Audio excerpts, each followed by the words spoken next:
কাজ হারানোর আশঙ্কায় অনিশ্চয়তার মুখে বসিরহাট সুপার স্পেশালিটি হাসপাতালের প্রায় 150 জন আয়া। হাসপাতাল কর্তৃপক্ষ তাদের জানিয়ে দিয়েছে অগস্ট মাসের পর থেকে আর হাসপাতালে এসে কাজ করা যাবে না বলে অভিযোগ। এই সিদ্ধান্তের প্রতিবাদে ক্ষোভ উগরে দিয়েছেন দীর্ঘদিন ধরে কর্মরত আয়ারা। আয়া দিদিদের দাবি, তাদের মধ্যে কেউ 30 বছর আবার কেউ 40 বছর ধরে এই হাসপাতালে রোগীর সেবার কাজ করে আসছেন। অনেকেরই সংসারের একমাত্র আয়ের উৎসই কাজ। কারো স্বামী নেই, কারো সন্তান নেই। রোগীর পরিবারের কাছ থেকে পারিশ্রমিক হিসেবে যে অর্থ পান তা নিয়েই সংসার চালান। ফলে কাজ বন্ধ হয়ে গেলে চরম আর্থিক সংকটের মুখে পড়বেন বলে আশঙ্কা তাদের। আমাদের আয়া মাসি বলে রাখবে না হাসপাতালে, কোথাও একজনও রাখবে না, রাখবে না। আচ্ছা, কিন্তু আমরা তো সরকারি পয়সা খাই না, কোম্পানির পয়সাও খাই না, আমরা তো পার্টির পয়সা খাই, যাতে রুগী দেখাশুনো করি সেই পয়সাটাই খাই। করোনার সময় আমাদের ওইভাবে খালি হাতে গ্লাস না কিছু না সেইভাবে আমাদের কাজ করাইয়েছে। আমরা আসবো না, আমাদের বাড়িতে ডেকে ডেকে নিয়ে কাজ করাইয়েছে। আর এখন আমাদের এই সময় আজকে এই 6 মাস হয়েছে, স্বামী মারা গেছে, 6 মাস পূর্তি পারলো না, ছেলে মারা গেছে, তা আমরা খাবোটা কি? তাহলে আমাদের কোনো ব্যবস্থা করুক। করোনার সময় আমরা কাজ করেছি, যার জন্য আমারও করোনা হয়েছে, কতগুলো মেয়ের হয়েছে, একজন মারাও গেল, মারাও গেল। তাহলে আমাদের কেন চাটানো, আমাদের কেন বলে এরকম অপমান কেন করবে? আপনাদের কি বলেছে?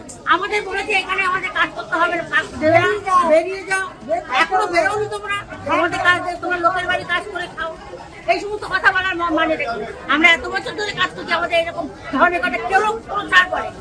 আমাদের সুসাইড করতে হবে, ছেলে পড়ে পর কিছু করে না, আমার আয়তেই চলে, আমার সুসাইড করতে হবে।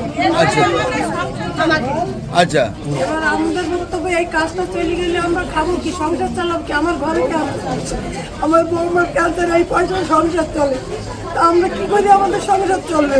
আমার ছোট ছোট দুটো নাতি, আমার এতেই সব চলে। আমার স্বামী কেন থাকে না?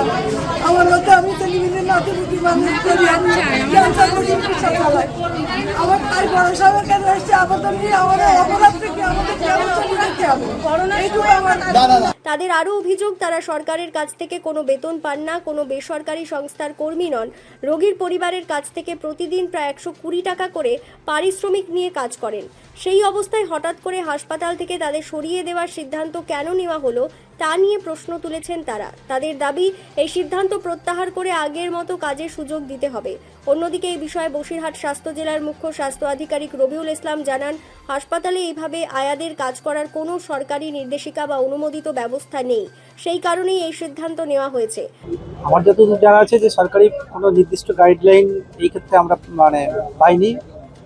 যেহেতু গাইডলাইনে নেই, সুতরাং সেই জন্য করে সুপার আরকেএসের সিদ্ধান্ত নিয়ে এটা করেছেন। ঘটনাকে কেন্দ্র করে হাসপাতাল চত্বরে উদ্বেগ ও ক্ষোভের পরিবেশ তৈরি হয়েছে। দীর্ঘদিনের এই পরিষেবা ব্যবস্থার ভবিষ্যৎ কি হবে তা নিয়ে প্রশ্ন উঠতে শুরু করেছে।